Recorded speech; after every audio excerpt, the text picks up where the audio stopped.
Amigos y amigas de Homo Academicus, en esta oportunidad vamos a continuar con los métodos empíricos de la investigación y concretamente vamos a hablar del método del experimento social.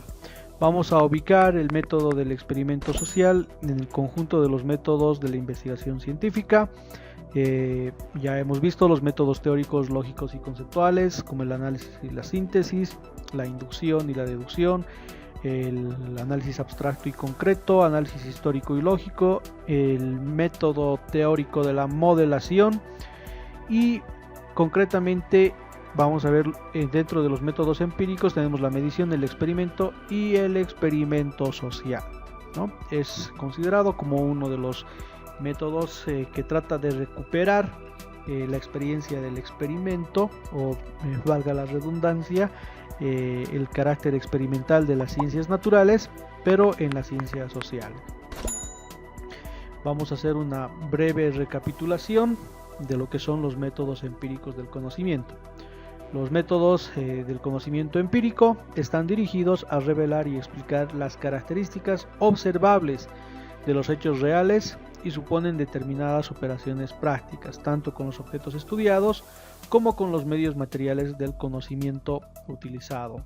En sentido bastante concreto de la definición, el método empírico busca revelar y explicar características observables de hechos, fenómenos, procesos, objetos de la realidad, pero para ello se debe realizar determinadas operaciones prácticas. En este caso, el experimento social involucra la intervención del investigador en un grupo experimental.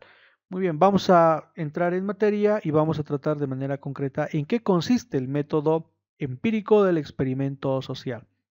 En primer lugar, señalar que el experimento social no se puede aplicar a grandes grupos humanos, ¿no? Es decir, por ejemplo, no podríamos aplicar el experimento social a toda la sociedad o a todo un grupo humano o a toda una comunidad, ya que podríamos estar jugando con condiciones, con variables, factores de los cuales no tenemos el control total, ¿no? Recordemos que el experimento es un método de las ciencias duras, de las ciencias naturales y posibilita la reproducción en pequeña escala de un fenómeno.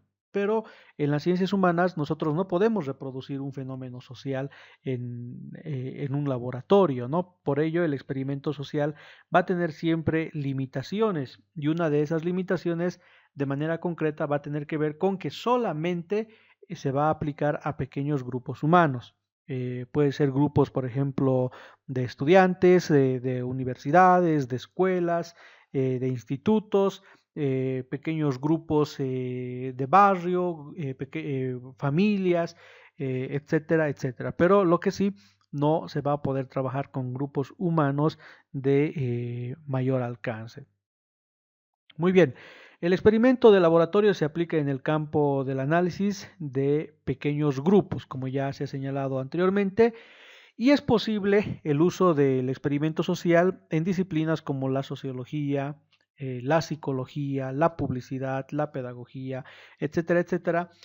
Cualquiera de estas disciplinas del conocimiento donde se supone que se puede trabajar con un pequeño grupo humano.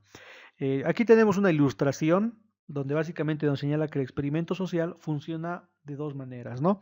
Es decir, tenemos que establecer un grupo de control, que es el grupo que no va a sufrir ningún cambio ni modificación, y un grupo experimental, donde sí vamos a introducir una variable o modificación para ver la aparición de nuevos elementos o de nuevos fenómenos que probablemente no se produzcan en el grupo de control.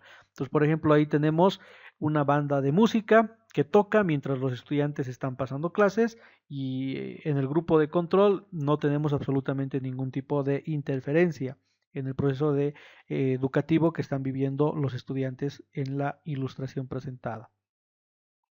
Para la realización del experimento social se deben crear entonces dos grupos de personas, un grupo de experimento y un grupo de control. Estos grupos se deben integrar sobre la base de criterios homogéneos, es decir, por ejemplo, tienen que ser estudiantes de la misma edad, del mismo sexo o la misma proporción de sexo. Si hay 2 estudiantes varones, 2 estudiantes mujeres, el grupo de control debe tener de igual manera 2 estudiantes varones, 2 estudiantes mujeres. Número de miembros, el nivel de escolaridad, etcétera, etcétera. Es decir, los grupos deben ser exactamente idénticos, de manera que no pueda haber una variable o un factor que permita sesgar la investigación. Y una vez establecidos el grupo de experimento y el grupo de control, se van introduciendo variaciones en las condiciones del grupo experimental, mientras que el grupo de control se mantiene exactamente igual.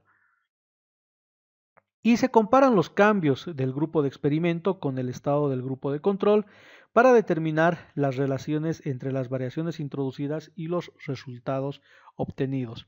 Esto significa que las variaciones que puedan existir en el grupo experimental van a ser producto y resultado de las intervenciones que ha realizado el investigador, de la modificación de aquellas variables que están generando u ocasionando algunas modificaciones o algunos resultados que no se van a observar en el grupo de control, porque el grupo de control va a mostrarnos un comportamiento completamente diferente al que se espera del grupo experimental. Por lo tanto, las modificaciones o los resultados, mejor dicho, que se obtienen en el grupo experimental y que son distintos al grupo de control, se suponen que son producto y resultado de las modificaciones introducidas en el proceso del experimento social. Esto también puede aplicarse en el ámbito de la publicidad, por ejemplo, cuando se busca que un determinado grupo de personas deguste un determinado producto. Pongamos el ejemplo de una nueva marca de cerveza. Entonces podemos tener un grupo experimental y un grupo de control al cual le podemos introducir algunas variaciones en torno al consumo de cerveza. Por ejemplo, podemos introducir la misma variable, ¿no? Es decir, música amena, movida, y probablemente el grupo que esté amenizado por una banda de música probablemente tienda más al consumo de cerveza que el grupo que no está amenizado por una banda de música. De todas maneras, el experimento social concretamente consiste en verificar las modificaciones o las variaciones que puede existir en el grupo experimental e interpretar y explicar que estas variaciones son resultado de las intervenciones o las modificaciones de variables que se han introducido en el grupo experimental. Muy bien, queridos amigos y amigas de Homo Academicus, eso ha sido todo en esta entrega de los métodos de investigación teóricos y empíricos. Recuerden que tenemos toda una lista de videos concretamente centralizados con todos los métodos teóricos y empíricos de la investigación. No se olviden darle like al video, dejarnos su comentario y compartirnos fundamentalmente en sus redes sociales para hacer crecer la comunidad.